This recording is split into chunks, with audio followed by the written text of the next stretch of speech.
Sarah, do you have some time to talk? I would like to gather everyone in Dawn's Respite and together assess the situation in which we find ourselves.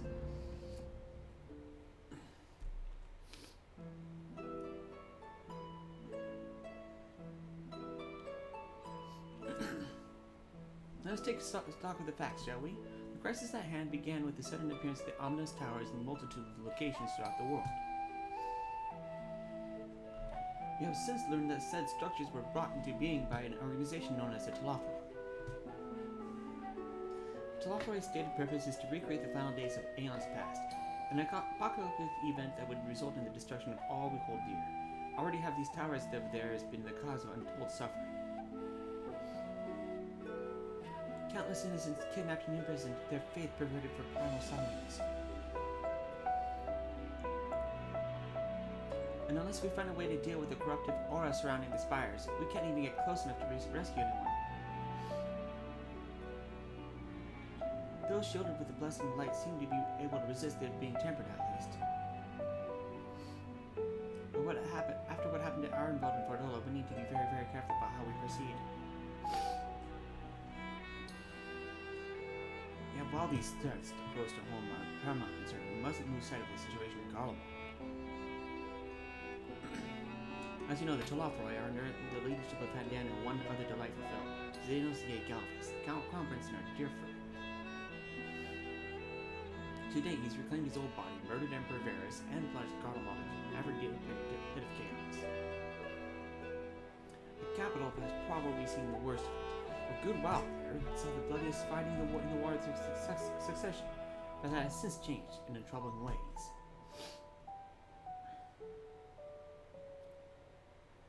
During our reconnaissance, the air was not once rent by the barking of cannons or the cries of discord. 'Twas an eerie fog of silence which did blanket the ruined city. The inhabitants appeared to have been tempered, and with nary a word spoken did they labor to transform the palace into a soaring edifice born of nightmares. If they were indeed made dolls, it seems safe to assume that these events, too, were orchestrated by the Talafroi.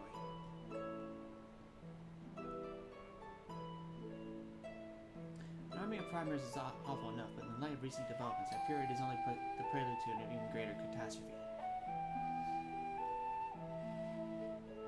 We need to devise a means to counter this threat, and quickly, before our allies are overwhelmed.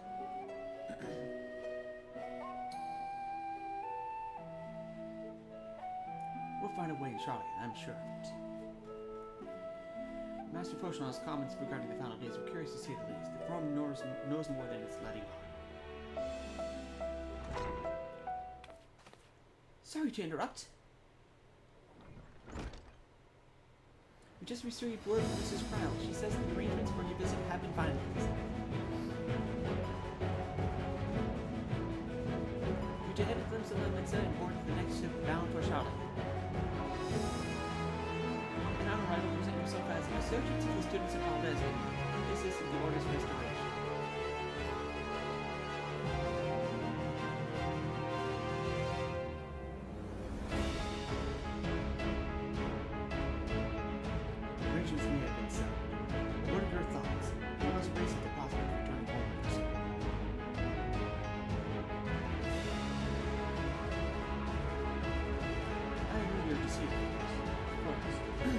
Set off at once.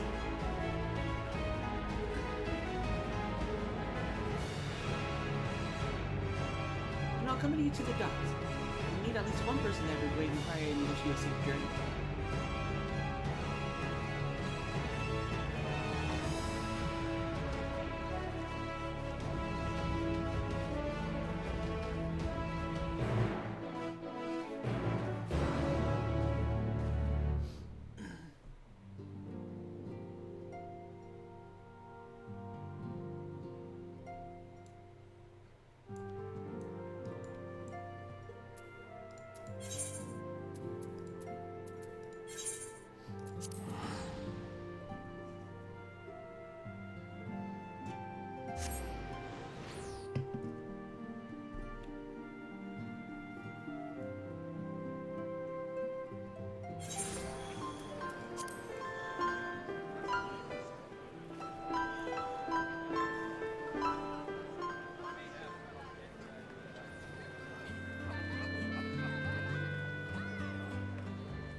Sea travel can be tedious, but I don't mind it. It is a rare experience for most Ishgardians.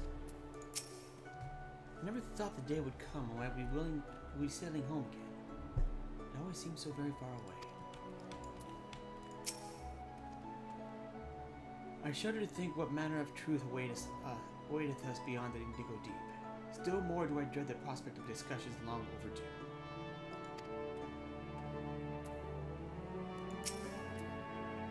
Contrary to what you might think, this will be like going home for me as well. I have learned how to survive in limits of Laminsa. It was in Sharlayan where I was taught, quite relentlessly, I might add, the skills to properly live. I might have lived in Master Martoya's cave for a good part of my life, but even for me, the thought of returning to Sharlayan is quite exciting. I can hardly imagine how it is for the others who live most of their lives there. So part of me looks forward to returning home. I've not forgotten that my father stripped us of the privileges of our family name. Hope it doesn't cause trouble with the officials upon our arrival. What a grim reason to bring you to Sharlayan. Not much to be done about it, I suppose, but I would like to have given you the grand tour under happier circumstances.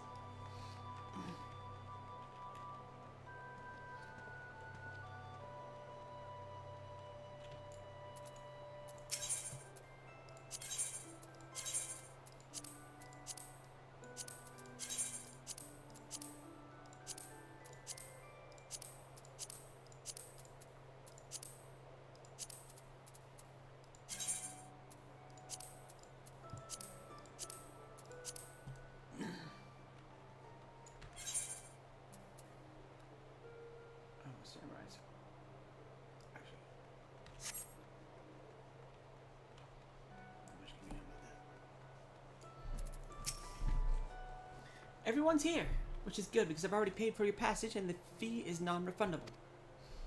The ship for Sharlayan should be pulling into port soon, so please follow me and have all your luggage close at hand.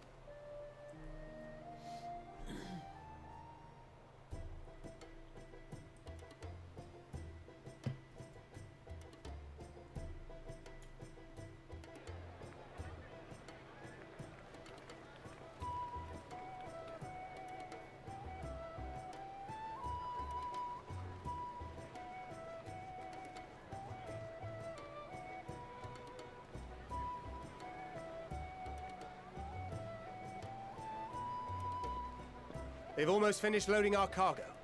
We should be ready to depart right on schedule, or so I'm told. Excellent.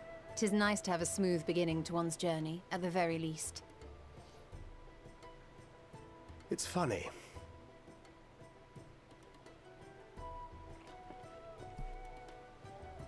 Master Louis Soir came here on a ship very much like this one. And now, years later, the street urchin he befriended that day is bound for his mentor's homeland. With his mentor's grandchildren, no less. Aye. 'Tis upon reflection that every twist of time's river and fate's whims are brought into sharp relief. Thou hast matured much in the intervening years. Wert thou not caught attempting to relieve Master Louis Soir of his purse scant moments after he made landfall upon this dock?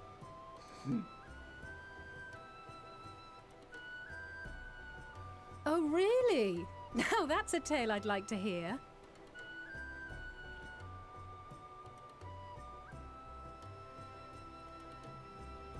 Will this be your first visit to Sharlayan, Sir Estinian?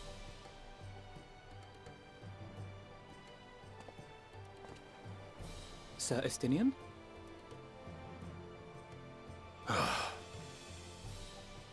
Are we strangers newly met? Why this stiff formality? I, merely meant it as a professional courtesy, since we are now colleagues in an official sense. I'd rather you dispense with the sirs, especially in private company. Or I'll be forced to respond in kind, little Lord Alphino. You've made your point, Estinian. Painfully well.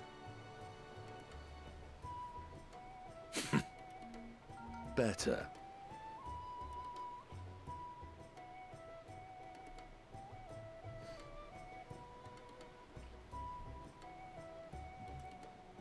Are you all right, Tataru?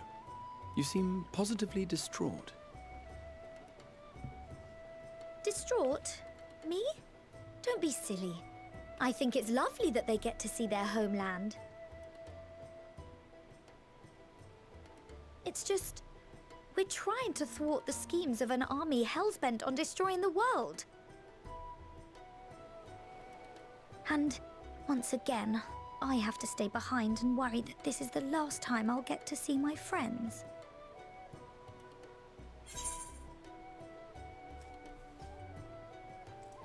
I'll bring them back safe and sound. I promise.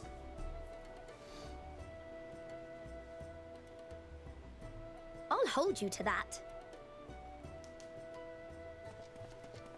Ah, good. You're still here. Hori! Kultine! What brings you all this way? We're to assist the Maelstrom and the Kobolds with a lunar primal operation, so we thought we'd see you off before heading to the tower. Flamine and the others wish you all a safe journey, and promise that they'll look after things here until you return. We will too, of course. Aye. We, your fellow Scions of the Seventh Dawn, will do our part to ensure the end of the world won't happen on our watch.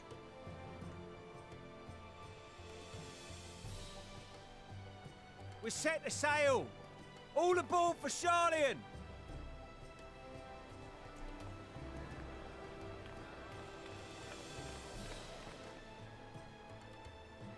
It's time. Then we must delay no longer. We will contact you the moment we learn aught of value. Wish us luck.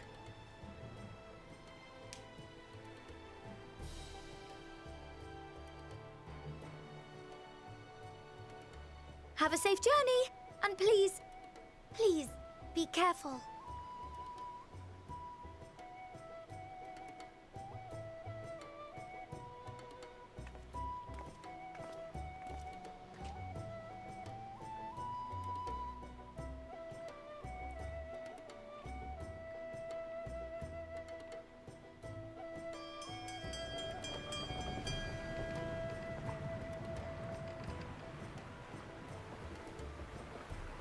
And so you venture forth unto the unknown. A fate beyond the horizon that cannot be divined.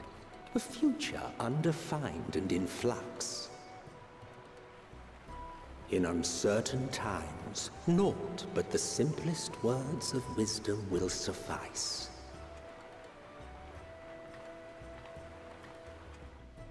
That which lives is destined to die. Love leads to loss. Every beginning has an end.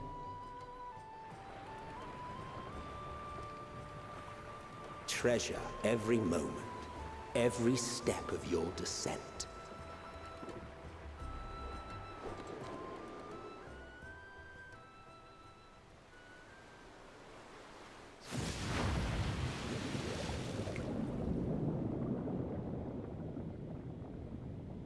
And there, in the depths where souls and stars rest, find your truth.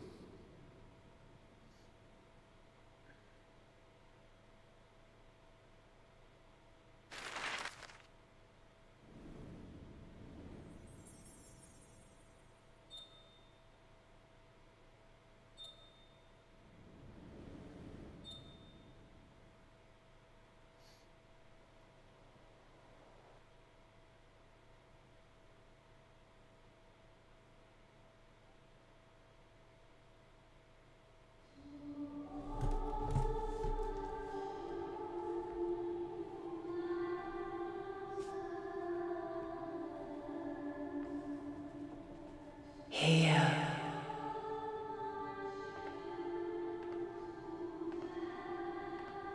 Feel.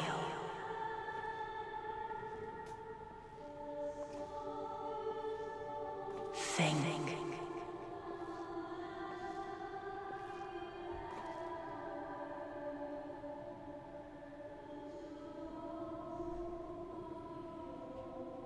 The day has barely dawned, my fellow earlier riser.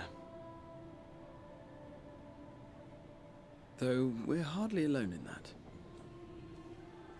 Envious of those still sleeping soundly, no doubt.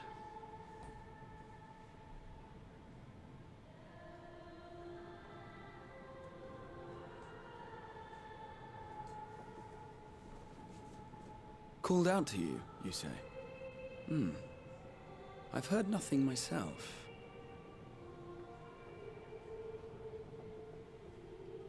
In any case, I dare say the sea air will do you good. Why not join the others on deck? Sharlayan should be coming into view at any moment.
My voice yet reaches you.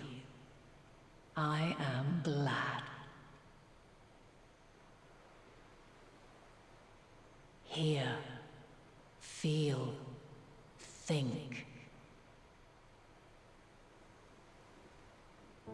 And thus do we meet face to face at last.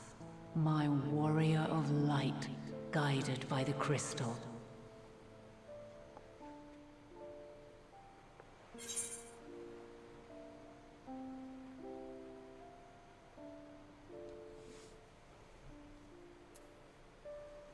Why now, Heidelin?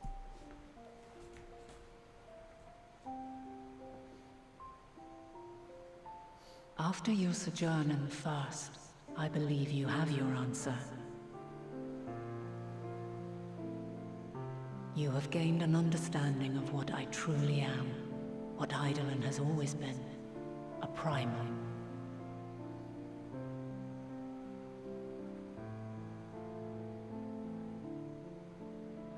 Zodiac was created to forestall the apocalypse which threatened the ancient world, and I was brought forth to bind him. Yet 7 times now, those who would orchestrate a return to that bygone era have rejoined a shard to the god I had sundered. The greater his strength grows, the swifter does mine own diminish. The power to draw your mind into the rift betwixt is no longer mine to wield. Yet though it taxes me sorely, I dare not leave these words unsaid.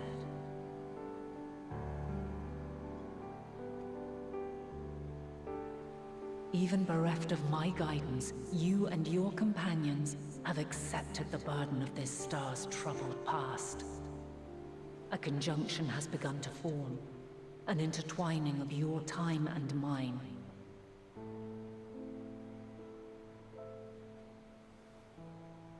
Wheels shudder and turn. Conflict looms. Monumental. Which will decide the fate of this world and all life upon it.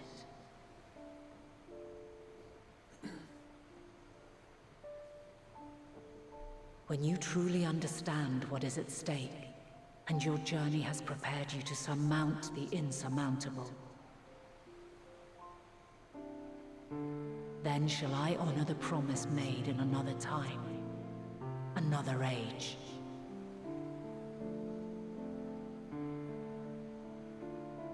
Cast your peepers to the fore, folks. Sharlayan's just over yonder. I will not keep you further. Your traveler's heart must yearn to behold this unfamiliar land. We shall meet again, and soon.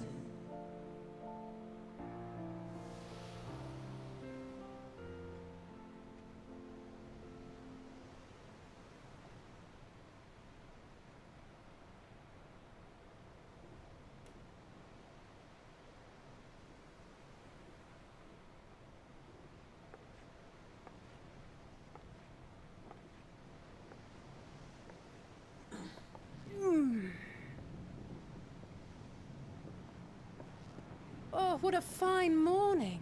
Oh, still a bit stiff though. And a good morning to you too. Taking a look at the island already? Then let's go.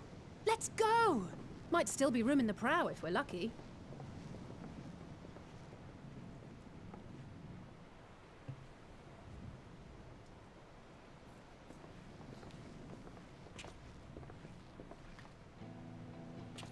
Ah, the sleepers have arisen.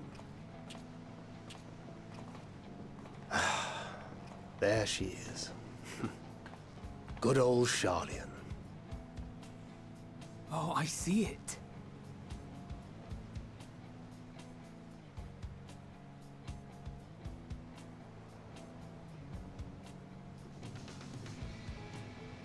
Home. Home at last. Well, maybe not in Father's eyes, but we'll manage on our own, if we must. You do know you're not alone in this, don't you? Indeed. 'Tis as Sir Estinian saith. Forget not the comrades who boarded this ship at your side, I prithee.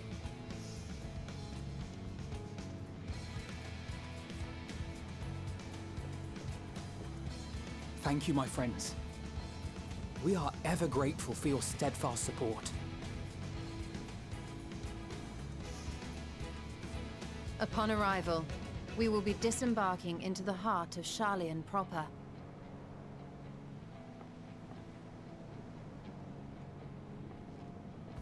There is no greater concentration of wisdom in all the world. I am confident that somewhere within that center of knowledge and learning, we will find the answers we seek.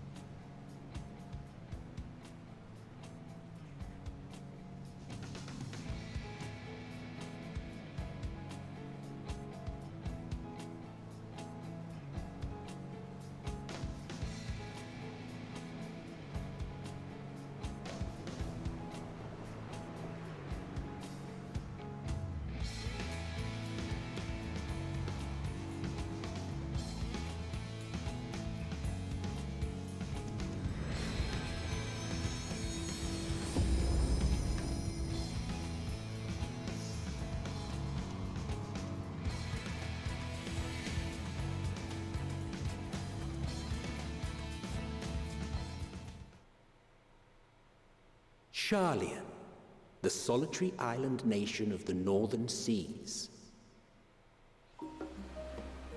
Where under the watchful gaze of Thaliak, patron deity of scholars, academics hoard all manner of knowledge and secrets. Once, they deigned to accept foreign students into a distant colony maintained in the Dravanian hinterlands. How swiftly they abandoned it once the first Garlean boot set hostile foot on Alamegan soil. So averse to the prosecution of war, these men of wisdom, your would-be allies.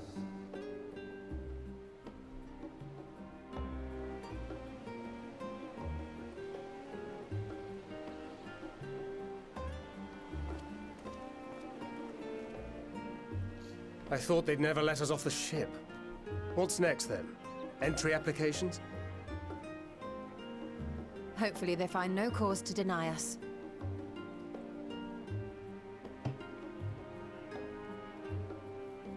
Hasn't Sharlayan all but severed relations with foreign powers? Those of us without direct ties, myself included, may be refused outright. 'Tis true that, as a nation, Sharlayan only forms trade agreements with a select few neutral countries. But from a practical standpoint, an island cannot afford to be overly strict with its borders. Especially not if that island's people are wholly devoted to the accumulation of knowledge. If one submits the proper paperwork, with satisfactory evidence of identity and intent, then foreigners may be granted entry. May.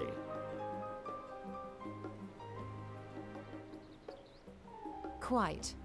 So let us be absolutely clear on these points before we proceed. The immigration officer will ask for your affiliation and your purpose of visit. Considering Sharlayan's views on intervention, I strongly suggest we avoid any mention of the Scions. Kral has laid the groundwork for us to act as associates of the students of Baldessian, and our ostensible reason for being here is to aid in their order's restoration.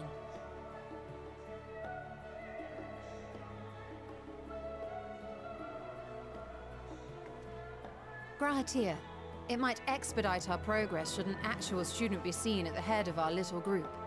Would you mind leading the way? Of course. The immigration officers were this way, as I recall. Shall we?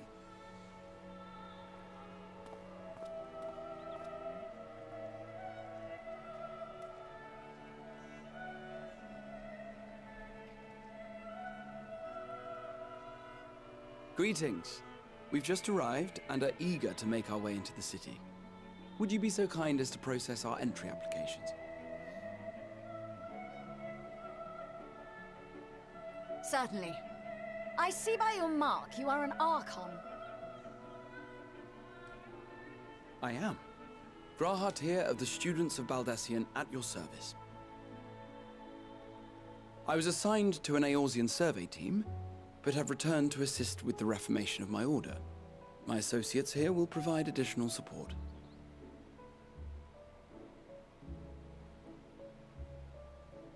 Very good. I have paperwork detailing your group and its scheduled arrival for today. And it seems some few of your companions are also Archons. If you'll step forward, we can process those applications first.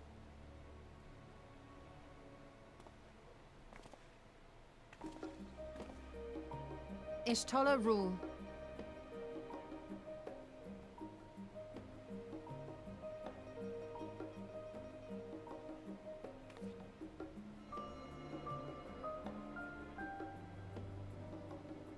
See how it glows?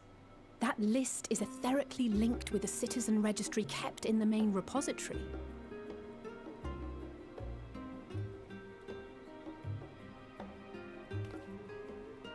I've confirmed your status as Archons and amended your travel records accordingly. Welcome home. Now, who do we have here?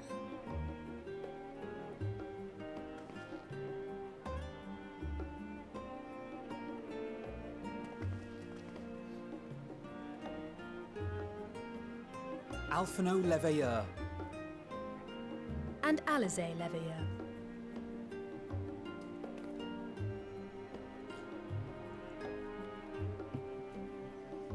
Your applications have also been approved. Having said that, the streets are abuzz with talk of how House Leveilleur's lord disowned his young progeny.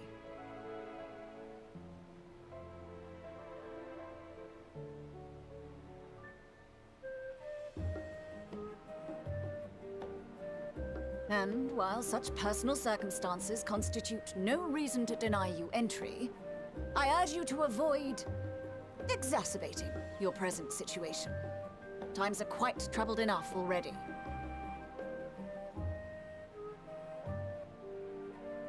We shall keep that in mind.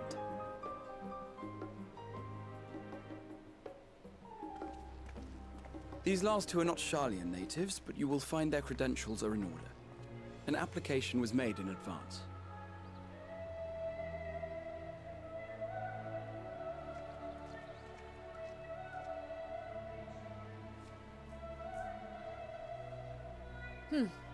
Name and occupation?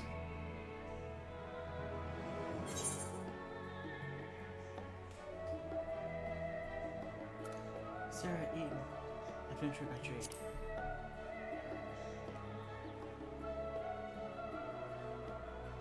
An adventurer? Well, I suppose that is considered a valid calling in your native Eorzea, and it does indeed match the profile provided. You may enter. And you, sir? Estinian Valino, formerly of the Order of the Knights Dragoon in Ishgard. Formerly, at least. And what, pray tell, is your profession now?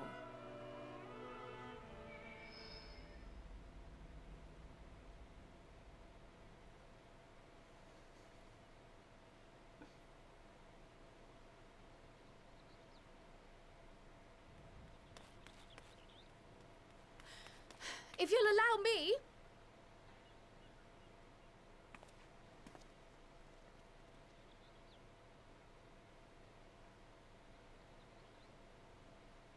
My associate is a mercenary, hired for his strength at arms. Surely you are aware of the dangers we often face on our forays into the wilderness.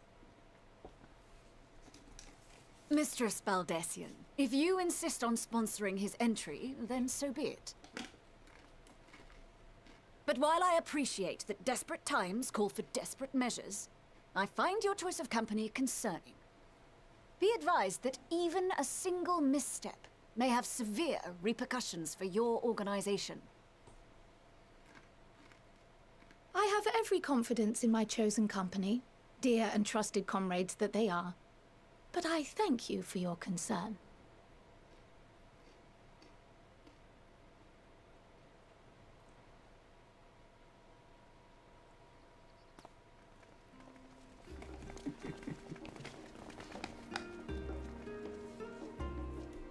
Croyle!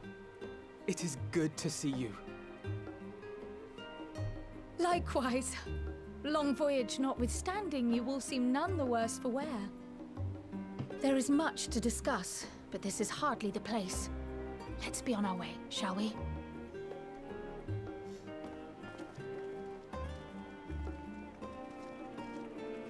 Oh!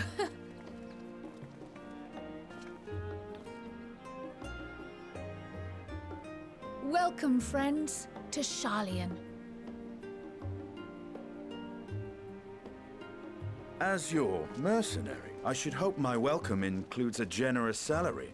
Well, I had to say something, Sir Taciturn.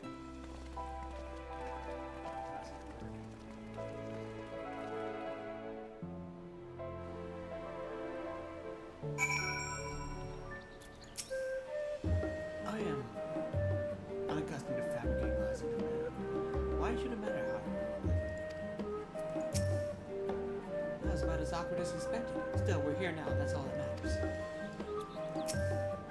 I'm fine, honestly. Managing to wave through with this stern warning that we denied entry. Allow me to extend unto thee my most welcome, sir. May the wisdom of my homeland aid us in our endeavors. Even after allowing the years that I spent the first past here in the blink of an eye, this city feels untouched by time.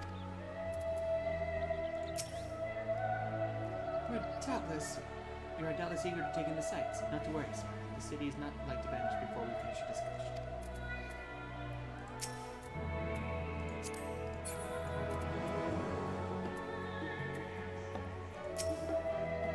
Here we are at last, the great city of Sharlayan. You've noticed some similarities with the Crystal, yes? In fact, Oh, but we really should let Crow have our safe first. We can continue this conversation another time. I'm glad I spotted your ship coming into port. The officers of Owen bureaucrats took us for detail. In any case, you may relax and take a moment to get rid of the land legs away.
had the thought I launched directly into an explanation of what I've learned and how we might proceed. But this is Sarah and Estonia's first time in Sharlayan, and for the rest of you, a homecoming that was long overdue. You must have places you wish to visit and people you're dying to see. Therefore, I propose we postpone our agenda so you may all have sufficient time to recover from your journey and get your bearings in the city.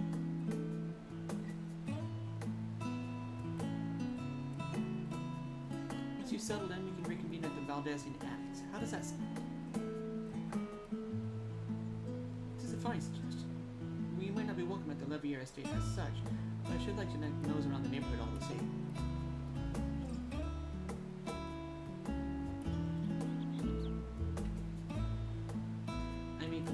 Equally untethered, as it were. There's no particular place in my kin called home. Still, would not pass up the opportunity to reacquaint myself with the city. Likewise, quick tour of old haunts might yield some useful gossip. The annex was west of the Etheric Posse, wasn't it? I shall join you there or not. Yes, we'll see you there.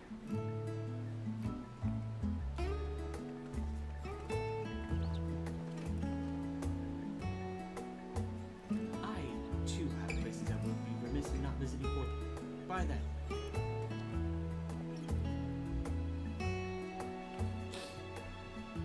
What of you, Eaton? My services as guide are yours for the asking.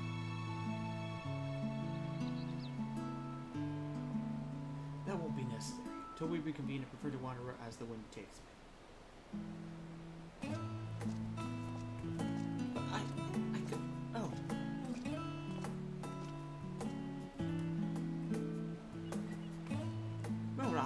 Would you like to join us then?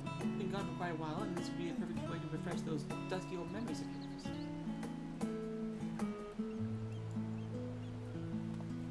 Oh, of course, if you'll have me.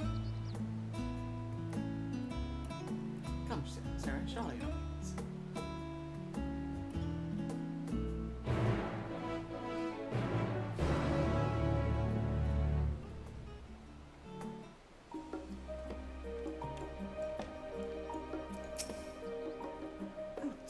His enthusiasm is infectious, isn't it?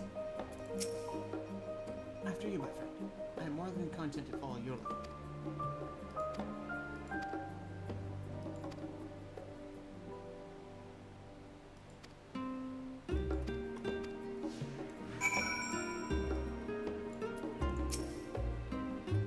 All set, then let us be on our way. First stop, amusing enough, would be the last stand. It's the cafe on the west side of the park.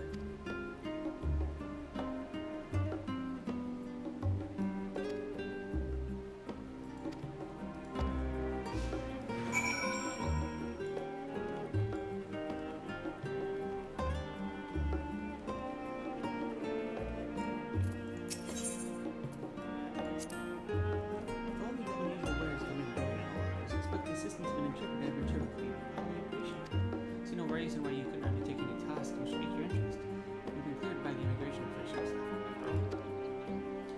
I look forward to the day your name is celebrated in Sharlayan in the same way it is in yours. This place is called the Paris, and is the first stop for cargo unloaded at the docks.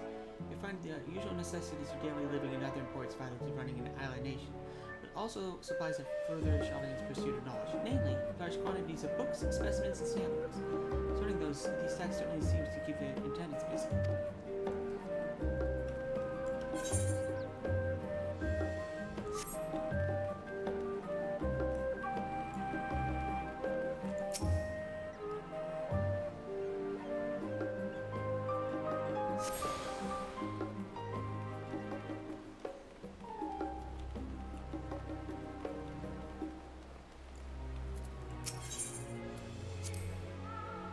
That is a sight one can hardly forget. The great statue of Thalian.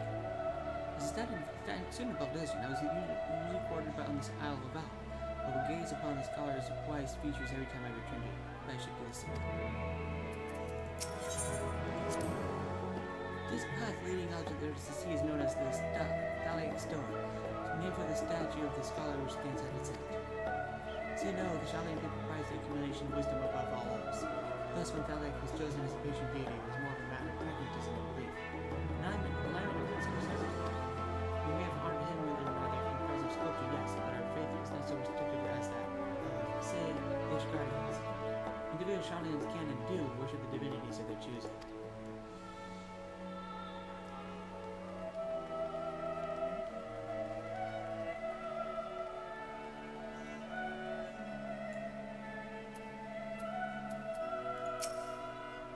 And here we are, the last thing. I may have mentioned this before, but although our research into nutrition and food preparation is quite extensive, the average Sharlayan tends to regard seasoning and flavor with a certain indifference. How can I put this? The food it's bland, as encapsulated by our infamous Arkan loaf. Prevailing sentiment towards cuisine is dietary value versus taste of distant second. There was one pupil at the studium, however, who could stomach the school's insipid meals no longer, so he quit his lessons and poured all his savings into building a proper eatery. And so the last stand came to be. It is, as the name implies, the sole dedicated outpost in the fine dining in Sharlayan. One and only bastion of the culinary arts in an isle of otherwise mediocre fare. Some people recall the burger being hailed as one of the more impressive items on the menu. Not that I ever had the pleasure of eating one myself. Because you were the typical Sharlayan when it came to the cheap and convenient Vaha, surely Tataru has since taught you to appreciate the well-prepared dish. You should stop in when the time permits and sample the cafe's delights. Shall we press on? Stairs onto the side of the cafe will take us up to the Aetherite Palace.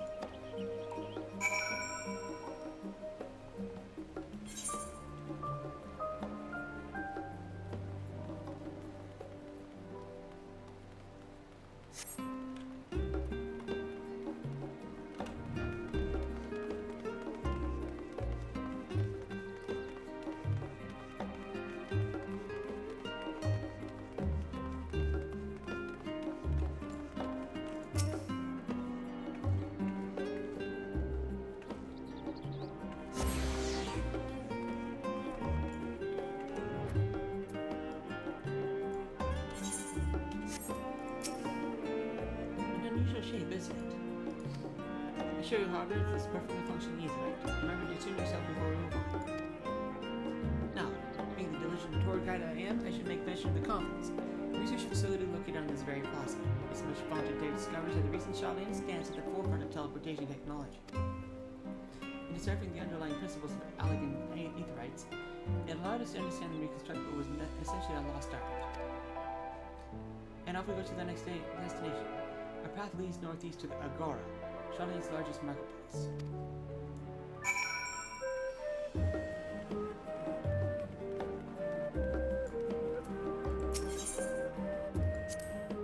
Speaking of Aetherites, those teleportation fees do add up, which is why I tended to rely on the far cheaper ferry services. I was pleasantly surprised when Mrs. Tataru informed me that the science are reimbursed for transportation costs as part of our duties, but I find old habits hard to break. That, and I'd rather not be bothered filling out the necessary paperwork.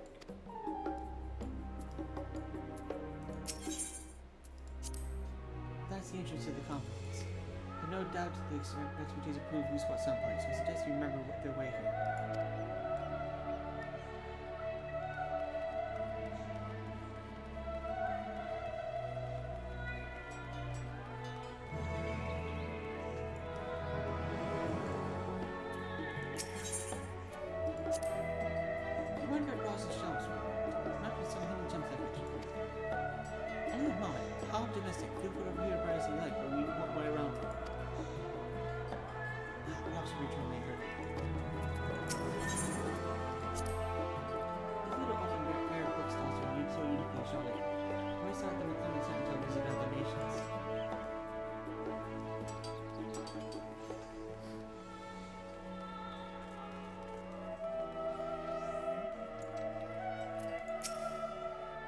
Welcome to the Agora, where you can find wares made in Sharlayan, as well as a wide selection of imported goods. We also used to sell questionable prototypes from various research institutes. I think that practice has thankfully died out, for the most part.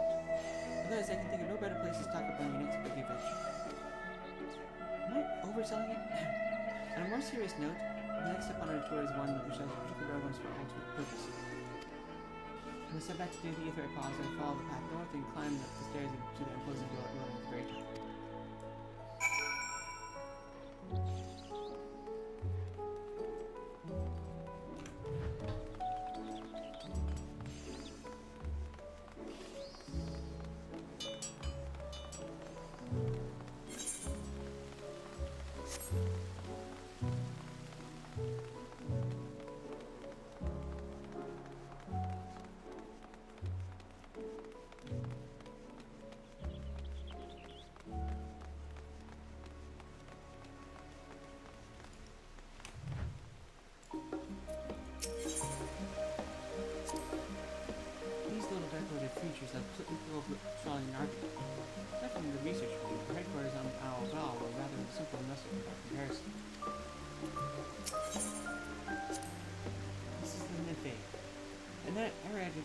pressing rock.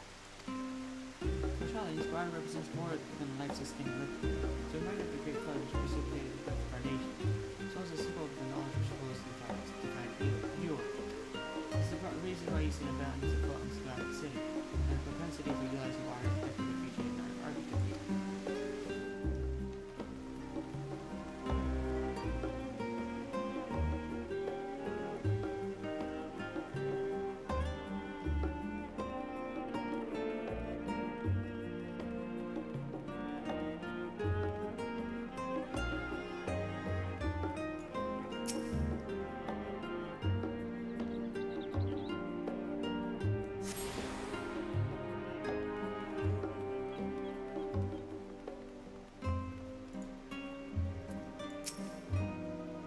This granite structure before you is the rostrum. The name refers to the original public platform erected here, upon which the form of elected representatives would deliver operations into Great Falls. Although the stage has since evolved into council chambers, the nature of this forum and the duties of its members remain largely unchanged. I'm boring you, Raha. You seem awfully distracted. My apologies. From here one can see the entire space spread out below. Just to put me in mind of my arrival on the first. We sort of gathered in the Crystal Tower as to how I go about building a new home. Naturally, my answers are all inspired by my knowledge of finding settlement, the great city of Sharlayan. Bit by bit, those few buildings grew into a town, a community, a stereo. You can almost see its echo. I see. Feel free to come up here wherever you wish. I don't think the councilors would object to you simply enjoying the view. Such memories should be treasured. For now, however, the tour must go on. Our spectacle of sightseeing continues with the fleeting narrow journey's end. Fleeting named journey's end. Walk down the stairs to the east and continue straight ahead.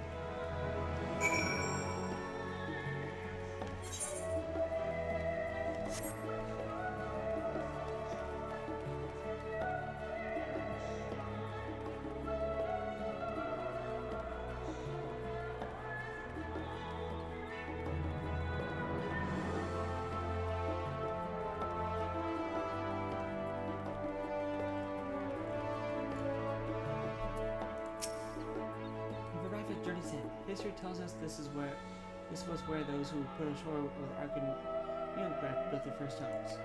Present day serves as a residential district for the most important officials in the oldest Sharlayan families. We see that one mansion is clearly larger than his neighbors. That estate belongs to our friends from the House Levier. All things considered, we should probably keep our distance for the time being. And with that, we bring our little Sharlayan tour to a close. I hope it's proven to be an entertaining and enlightening experience. Now, shall we head directly to the Valdez necklace? You remember the way, don't you, Rob? Let me think. We head down the Rose Harbor, cross the bridge to our right, and then follow the path down to below the Ether class. Correct. After you, sir.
Bridge here, as I recall. Stick to the path and be careful not to end up on the back of the Ether closet. Sharlayan is full of educational research institutions, but still some professors prefer to establish their own private practices. Not that I've ever attended the exclusive schools they run in these residences. Perhaps the twins can tell you more about them.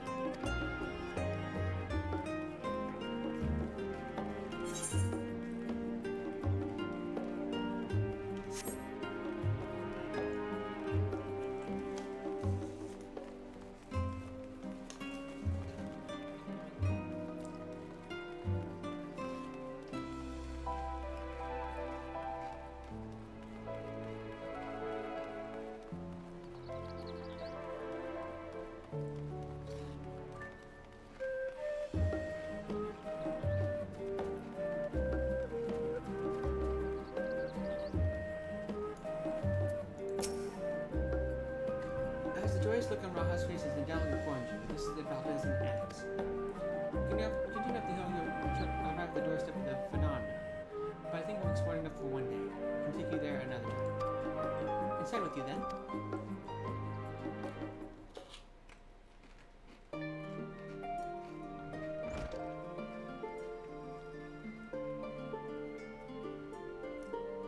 I'm back. And I brought Sarah and Raha with me. Ah, you were right by the ship. Hello, Raha. It's nice to see you again. It's a pleasure to finally meet you, Sarah. I've heard many a tale about your exploits. Ojika Sujunka. It's been an age. Allow me to introduce Ojika to Sujunka, Administration Officer of the Students in Baldesia. He oversees the day-to-day business of the Annex. You recall him meeting his cousin, Ojika. Oh yes, Eureka. Read the initial report. It's quite shocked to was here from the Isle. Do take care if you have the opportunity to rejoin the expedition. This place is like a second home for the students. The Isle now served as our main headquarters, of course. We often had an occasion to visit Sharlayan. Whether to make use of the city's research facilities, attend conferences, or procure supplies for distant shores. The Annex here was built to provide lodgings for our members while we engage in such activities. Ever since the former headquarters, along with the Isle itself, vanished, the Annex has served here as a base of operations. And yet it feels so empty. With so many lost to us, our organization is a shell of its former self. The day will come when we see the students rise again. But first, we must ensure that the Talafroi fall. Through that door on the left is in the main hall, where we can discuss our options moving forward.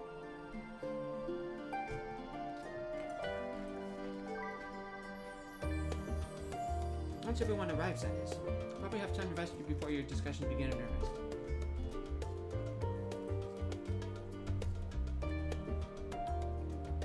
I've had private quarters prepared for you and Andron, so please feel free to make yourself at home.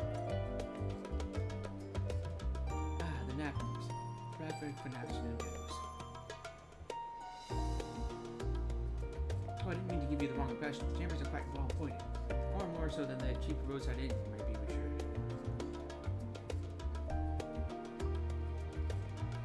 Assuming that we were often so busy with research or exhausted with journeys abroad, we would slip into the Andron just to steal through weeks. And thus they became known as the students as nap rooms, even with the many such naps might last well into the following morning. Say the word and I'll be happy to show you to your chamber. Hopefully the others won't be too long in coming. I'll wait for you all in the main hall.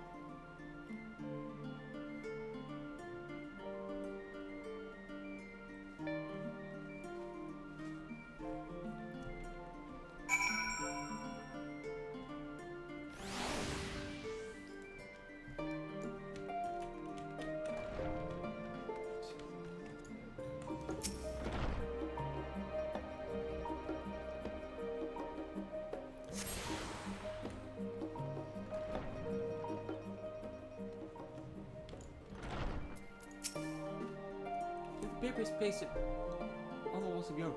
It was not unusual for occupants to print up notes of documents and such, then forget to take them when they went on their merry way.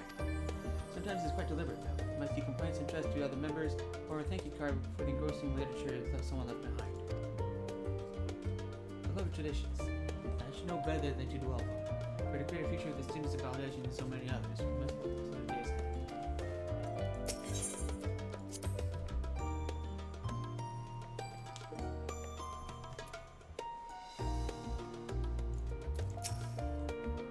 Being refreshed and alert. Colleagues should be wandering in soon, so I suggest we stay here and wait for them to join us.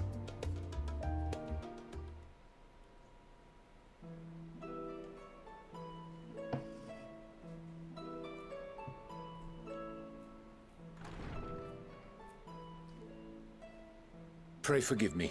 I was delayed. It's fine, Urianger. We're all here now. Let's get down to business then, shall we?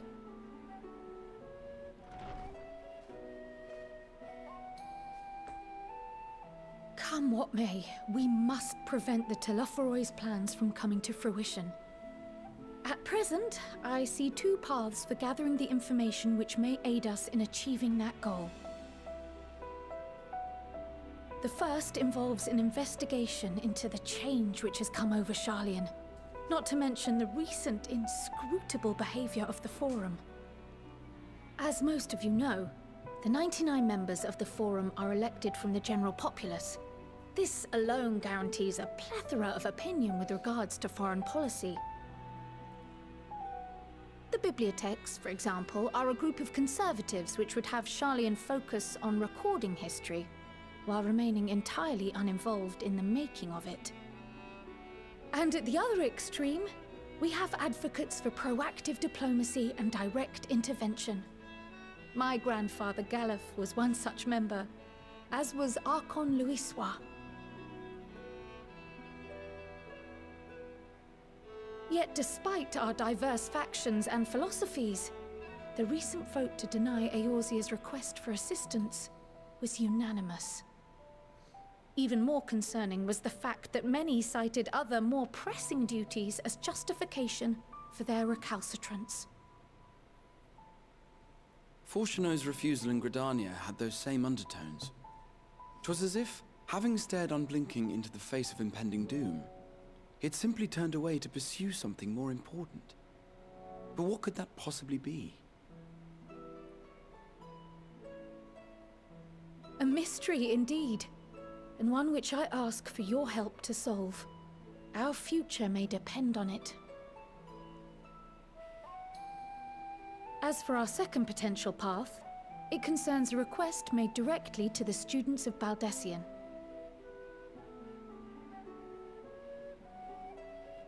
Our organization was founded primarily to study strange and unexplained phenomena the world over. Mysterious relics and ruins, arcane disturbances, and so forth.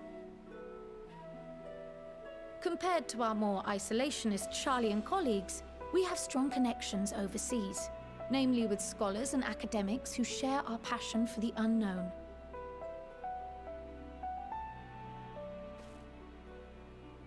The request in question comes from one such acquaintance, Nidana, an alchemist residing in distant Thavnair. Her missive describes the sudden appearance of a tower, and the subsequent summoning of what I can only assume is a lunar primal.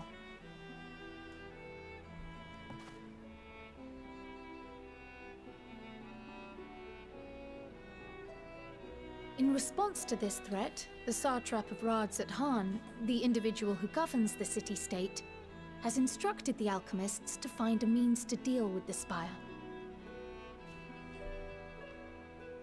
The artisans of that land are heirs to an ancient tradition, one rather unlike that of their Uldan counterparts. 'Tis possible, nay, probable, that they have gleaned truths unattainable by Eorzea or her Far Eastern allies. They do, in fact, appear to have a strategy in mind, though it will require further research. To that end, they have requested an introduction to a capable warrior shielded by the blessing of light. Assuming we divide our forces to pursue both of Kral's lines of inquiry, then having you join the group heading to Thavnair would seem the obvious choice. But the investigation in Sharlayan is of vital importance as well. Equal, I think, to the Thavnairian one, given that the fate of the world may hinge on the results of both. Yes, it is quite the quandary. Though it is a great imposition and an altogether too common one, our efforts would be more likely to succeed were you to lead the charge on both fronts.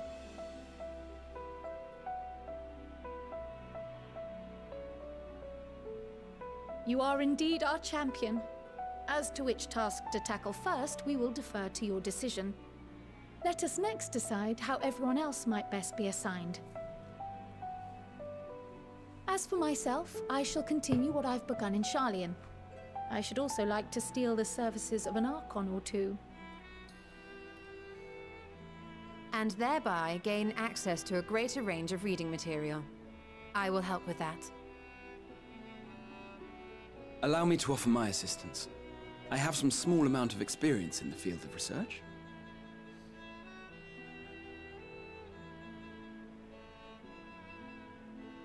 Alize and I would also like to help, if you would have us. Anything to understand even a fraction of what our father and the Forum might be thinking. Of course! The more the merrier. Right. The rest of us will make the journey to Thavner. Thoughts? Objections? I passed through Thavner on my way to infiltrate the Empire, and though I'm not qualified to give a guided tour, I did gain a sense of where things lie.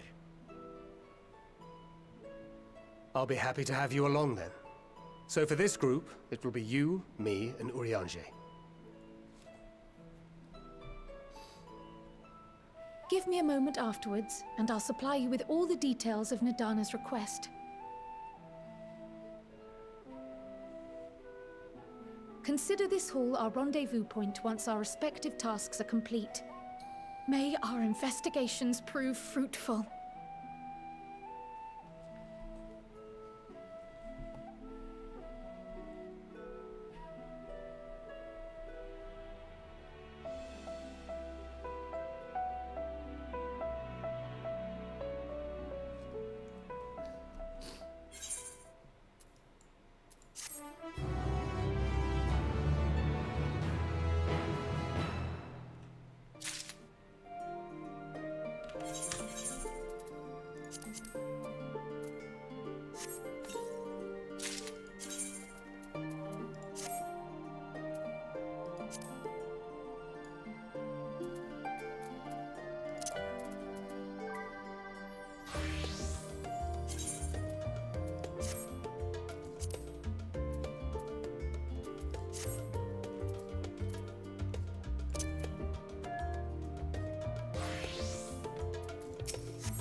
This visit shall be my first. It will be interesting to see how the Hamish mean to contend with the tower, different as their magical and technological disciplines are.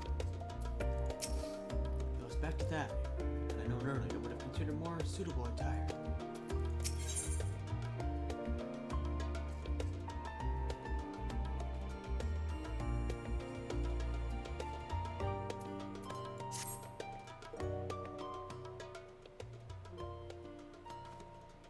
I have Grell's instruction in hand.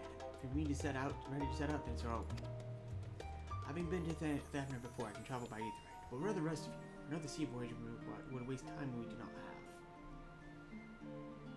Grell was of the same mind, and we offered to secure the aid of the good folk of the Confluence. We'll take ourselves then.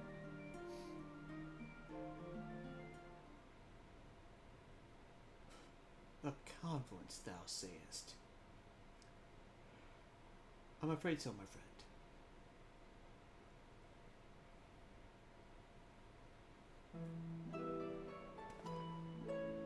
Thou wilt recall the hunt for Iceheart, and to whose sanctuary we delivered owing the knowledge of our comrade Moonbreda.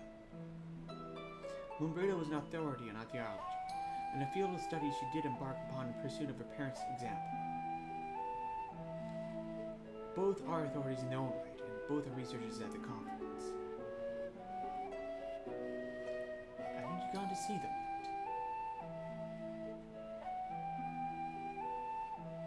Attempted to do so earlier, but to my shame my courage failed me at the last. As it hath the many times I thought to reach out to them after sending them a fateful letter.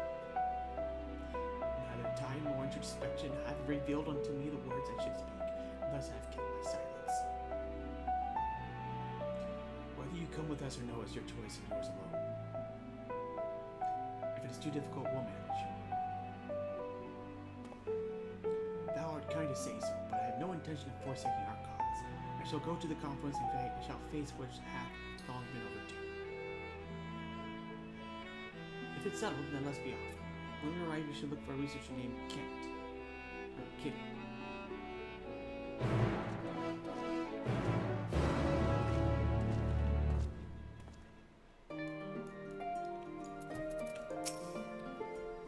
still don't understand how the vote could be unanimous. What could possibly convince them all to turn their backs on Eorze? The worm is entirely concerning its intentions. The cursory investigation will avail us little, I suspect. We need to dig deeper and with the greatest of care. The process by which foreign members are elected is fair and equitable. Neither wealth nor social standing offers any advantages to a respective candidate. But fairly elected or not, Master Montoya still found them to be all to be unsufferable. I told the city with a pleasant distraction. I feel more than ready now to tackle the challenges of the day.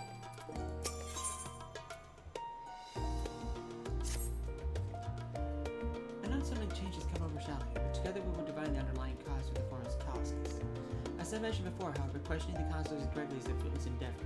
They seem to have already come to consensus as to what and how little they are willing to divulge, which is why I began scouring Sharlayan's archive for historical records for any hint of the connection of the final days. Suffice to say that progress has been slow, and only so many dusty pages worth is given a day. But now that this band of willing reinforcements, the search should proceed all the swifter. Let us reconvene outside Numenor, shall we? Exit the annex to the right, and you'll find the archives at the western edge of the woods.